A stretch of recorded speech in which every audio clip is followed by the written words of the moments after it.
सकते हैं। मेरी किसी नेता के प्रति आस्था माध्यम से हरियाणा प्रदेश कांग्रेस कार्यालय में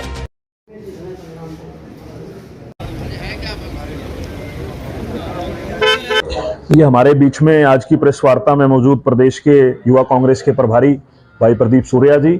प्रदेश की हमारी सह प्रभारी हमारी बहन अरुणा महाजन जी, कुरुक्षेत्र युवा कांग्रेस की पूरी टीम, आज हम लोग यहाँ एकत्रित हुए हैं। परसों हरियाणा युवा कांग्रेस ने चंडीगढ़ के अंदर प्रेस वार्ता करके एक अभियान की हम लोगों ने शुरुआत करी थी, युवा जोड़ो हरियाणा जोड़ो अभियान। आज उसी अभियान के तहत हमारी पहली आज जो मीटिंग है वो आज कुरुक्षेत्र जिले के अंदर रखी है और इस अभियान की आज शुरुआत हम कुरुक्षेत्र जिले से कर रहे हैं। इस अभियान के तहत हम लोगों ने हरियाणा के अंदर 7 ऐसे मुद्दे चुने हैं जिनके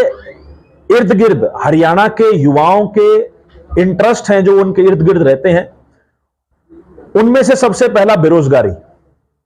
हरियाणा के अंदर आज 38% से ज्यादा की बेरोजगारी, पूरे देश में नंबर 1 रैंक अगर किसी प्रदेश की आती है वो हरियाणा की आती है। उसके अलावा अग्निवीर भर्ती योजना, जो सेना भर्ती सरकार ने हरियाणा के नौजवानों का सेना में जाने का जो सपना होता था उसको चकनाचूर करने का काम इस सरकार ने किया है।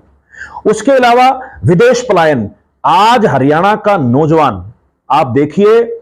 ये सिर्फ पंजाब से लगते जिलों में नहीं, आज हरियाणा के जो सेंटर के जिले हैं, मध्य के जिले हैं, आज हम कुरुक्षेत्र भी बैठे हैं, कुरुक्षेत्र, कैथल, करनाल, पानीपत, सोनीपत, जींद, जो कोर हरियाणा में जिसको कहा जाता है, वहां के भी बच्चे आज हताश होकर कहीं ना कहीं बाहर जा रहे हैं। दबादब डेली हरियाणा के अंदर पासपोर्ट बनाए जा रहे हैं, वीजे लगाए जा रहे हैं और बच्चे बाहर जा रहे हैं। तो ये एक सबसे गंभीर विषय है। उसके अलावा नशा। हरियाणा के अंदर आज जो हम कभी पंजाब में सुनते थे कि जिस प्रकार के नशे की खेप पकड़ी जाती हैं, जिस प्रकार से नशे ने पंजाब के अंदर पंजाब की नौजवानी को जकड़ने का काम किया था, आज वो हालात आज हरियाणा के अंदर बन चुके हैं। और जो सिरसा के अंदर या अंबाला के अंदर उनको सुनने में मिलता था, आज कहीं ना कहीं नशे ने हरियाणा के 22 के 22 जिलों के अंदर जो है अपनी पकड़ बना ली है। उसके अलावा शिक्षा एक ऐसा मुद्दा है जिसके अंदर स्कूल्स एजुकेशन, कॉलेज एजुकेशन और जो हमारे यूनिवर्सिटीज की एजुकेशन है, उसमें आज लगातार निरंतर जो शिक्षा का स्तर गिर रहा है, उसकी वजह से कहीं ना कहीं जो शैक्षणिक योग्यता हमारे युवाओं के अंदर होनी चाहिए वो नहीं हो रही। इन सब मुद्दों पर अलग अलग तरीके से सरकार के समक्ष आवाज उठाई गई। कहीं हरियाणा युवा कांग्रेस ने उठाई, कहीं युवाओं ने खुद उठाई, कहीं किसी सामाजिक संगठनों ने उठाई, लेकिन हरियाणा सरकार को शायद ये आवाज सुनाई नहीं दे रही।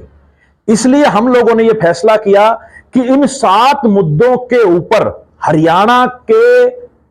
अलग अलग क्षेत्रों में प्रयासरत नौजवानों की आवाज को लामबंद तरीके से हरियाणा सरकार के समक्ष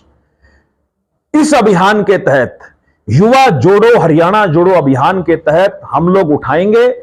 और सरकार के सामने जो हरियाणा का नौजवान कहीं ना कहीं असंगठित तौर पर यह आवाजें उठा रहा था, उसको एक स्वर में हरियाणा के सरकार के सामने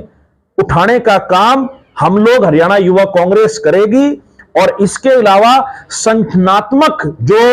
हमने अपना विस्तार करना है हरियाणा युवा कांग्रेस का, इस अभियान के तहत हम लोग बूथ जोड़ो यूथ जोड़ो, उसके तहत प्रत्येक बूथ पर नौजवानों को ज्यादा से ज्यादा जोड़ने का काम, महिलाओं की भागीदारी पार्टी में बढ़ाने के लिए शक्ति सुपरशी हम एक कार्यक्रम लेके आ रहे हैं, उसके तहत तो इस टाइप के हम प्रोग्राम करेंगे। और जो एक वर्किंग क्लास है नौजवानों की, जो अलग अलग क्षेत्रों में कार्यरत हैं, उन नौजवानों को पार्टी से जोड़ने के लिए हमने विभिन्न प्रकार के सेल जो है डिजाइन किए हैं, जिसमें लीगल सेल है, आरटीआई सेल है, डॉक्टर सेल है, इंटेलेक्चुअल सेल है। तो इस तरीके के नौजवानों को भी किस प्रकार से इस लड़ाई के अंदर, इस हवन यज्ञ के अंदर किस प्रकार से उनकी आहुति दिलवाई जा सकती है, तो इन सब चीजों को संगठित करके हम लोग सरकार के समक्ष जो माहौल आज हरियाणा के नौजवानों का जो आज सरकार ने कर रखा है, तो सरकार के समक्ष ये सारी आवाजें एक स्वर में इकट्ठे करके सरकार के समक्ष पेश करने का काम करेंगे। शक्ति सुपर सी की बात करें महिलाओं के लिए, तो ये क्या इसका बताएंगे, शक्ति सुपर सी में क्या क्या चीजें आप तैयार करें? देखिए, हरियाणा के अंदर चूंकि इस बात में कोई दो राय नहीं है कि महिलाओं का जो पूरे देश की बात करें, महिलाओं का कहीं ना कहीं जो है इंटरेस्ट जो है वो राजनीति में उस तरीके की भागीदारी नहीं हो पाती। तो पार्टी ने ये फैसला लिया, राहुल गांधी जी की सोच है कि जो 33% का आरक्षण बिल जो ये सरकार लेकर आई है, लेकिन उसे लागू करने की बात सरकार आगे 10 सालों में भी नहीं लग रहा कि वो लागू हो पाएगा। तो हमने अपनी पार्टी के अंदर भी ये फैसला किया है। संगठन तौर पर जैसे यूथ कांग्रेस में नेशनल राष्ट्रीय स्तर पर हमारी कई बहनें हैं जिनको हमने राष्ट्रीय सचिव जो हमारे शीर्ष नेतृत्व में बनाया है, तो उसी तर्ज पर हम लोगों ने शक्ति सुपर एक ऐप बनाई है, जिसके माध्यम से हम लोग अलग अलग जिलों में, वार्ड में, गांव में जाएंगे और वहां जो सक्रिय महिलाएं हैं, जो किसी ना किसी सामाजिक संगठन से जुड़ी हुई महिलाएं हैं, उनको पार्टी के साथ जोड़ने का काम करेंगे, ताकि क्योंकि ये एक बड़ी ऐसी बात है कि महिलाएं अपनी समस्याएं महिलाओं को बताने में ज्यादा कंफर्टेबल रहती हैं। तो हमारी ये सोच है कि आधी आबादी हमारे देश की, हमारे प्रदेश की हमारी महिलाएं हैं, हमारी बहनें हैं, उनको भी पार्टी में उतना ही मान सम्मान मिलना चाहिए जितना पुरुषों को मिलता है। तो इस ऐप के माध्यम से उन महिलाओं को ज्यादा से ज्यादा जोड़ा जाएगा, और ताकि आगे आने वाले समय में संगठन में मुख्य धारा में भी जिम्मेवारी उन महिलाओं को दी जाए। देखिए, विचारधारा में अलग अलग मत हो सकते हैं, मेरी किसी नेता के प्रति आस्था हो सकती है, पर मुझे लगता है कि कांग्रेस पार्टी पूर्ण रूप से एकजुट है। कहीं इक्की दुक्की कोई ऐसी बात सुनने में जो आई है, उस पर शीर्ष नेतृत्व संज्ञान भी ले रहा है, और उस पर जो कार्रवाई हमारे प्रदेश कांग्रेस नेतृत्व, हमारे प्रदेश के प्रभारी को जो उचित लगेगी वो होगी। पर बिल्कुल हमारा, क्योंकि मैं बतौर आज यहाँ युवा कांग्रेस के परिवार के सदस्य के रूप में, और जो जिम्मेवारी मुझे पार्टी ने दी उसके तौर पर बैठा हूं, हमारा पूरा परिवार संगठित है। हरियाणा युवा कांग्रेस आप देखते हैं विभिन्न मुद्दों पर जब भी लड़ाई लड़ने की बात आती है, हमेशा सड़कों पर खड़ी रहती है, और पूरा हरियाणा युवा कांग्रेस परिवार एकजुट तरीके से बतौर विपक्ष पार्टी के युवा संगठन होने के नाते जो जिम्मेवारी बनती है उसको बखूबी निभा भी रहा है और आगे भी निभाएगा। हाल ही में अनेलों की सम्मान रैली हुई कैथल में, कांग्रेस को न्योता भी दिया गया, और प्रेस कॉन्फ्रेंस में अभी परसों ही अजय सिंह चौटाला ने कहा कि हमने तो कांग्रेस को बनाया था, लेकिन भूपेंद्र सिंह हुड्डा कहीं ना कहीं ओवर कॉन्फिडेंस में है कि जी हम सक्षम हैं, और जबकि वो पिछला चुनाव में दोनों बाबू बैठल थे तो वो हार गए थे। तो इस पे क्या प्रतिक्रिया है आप? देखिए, ओवर कॉन्फिडेंस की बात नहीं है, और उस समय कांग्रेस 10 की 10 जो है लोकसभा सीटें जो है हम लोग पिछले चुनाव में हारे थे, और अगर मैं मार्जिन की बात करूं तो सबसे कम मार्जिन ही सिर्फ रोहतक और सोनीपत की हमारी लोकसभा सीटों पर रहा था। और पूर्ण रूप से मैं भूपेंद्र सिंह हुड्डा जी की बात का पूर्ण रूप से समर्थन करता हूं, हम पूर्ण रूप से सक्षम हैं। आज हरियाणा के अंदर कांग्रेस पूर्ण रूप से प्रदेश कांग्रेस नेतृत्व के विश्वास में पूर्ण रूप से हम सक्षम हैं, और ये लड़ाई हम लोग अकेले लड़ेंगे। लोकदल का मुझे नहीं लगता हरियाणा के अंदर कोई आधार बचा है, क्योंकि अभी फिलहाल उनके एक जो है विधायक हैं, खुद अभय सिंह चौटाला जी विधायक हैं, और जो हालात आज जमीन पे बने हुए हैं, आज लोगों में आस के तौर पर, आज क्योंकि सरकार से मोह भंग हो चुका है लोगों का, इस बात में कोई दो राय नहीं, आज लोगों के पास एक अल्टरनेट के तौर पर, एक विकल्प के तौर पर सिर्फ और सिर्फ लोग कांग्रेस पार्टी को, चौधरी भूपेंद्र सिंह हुड्डा जी और उदय भान जी, दीपेंद्र सिंह हुड्डा जी के नेतृत्व को लोग देख रहे हैं। और मैं ये आपको बात, हर बार मैं ये बात मीडिया के सामने कहता हूं, क्योंकि मैं पूरे प्रदेश में घूमता हूं, मैं ये बात आपको दावे के साथ लिख के कह सकता हूं, 2024 के विधानसभा चुनाव में भाजपा की दो डिजिट में सीटें नहीं आएंगी। भाजपा के बड़े से बड़े मंत्री, संतरी और समेत मुख्यमंत्री मनोहर लाल खट्टर का करनाल से सफाया करने का काम लोग करेंगे।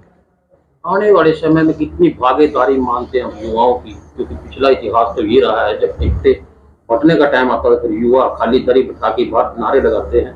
क्योंकि छोकर के समय में लगा दीजिए जो युवाओं को कितना मौका दिया जाएगा। देखियो, हम तो खुद उसी कैटेगरी में हैं, हम तो पूरी लड़ाई लड़ेंगे पार्टी के अंदर,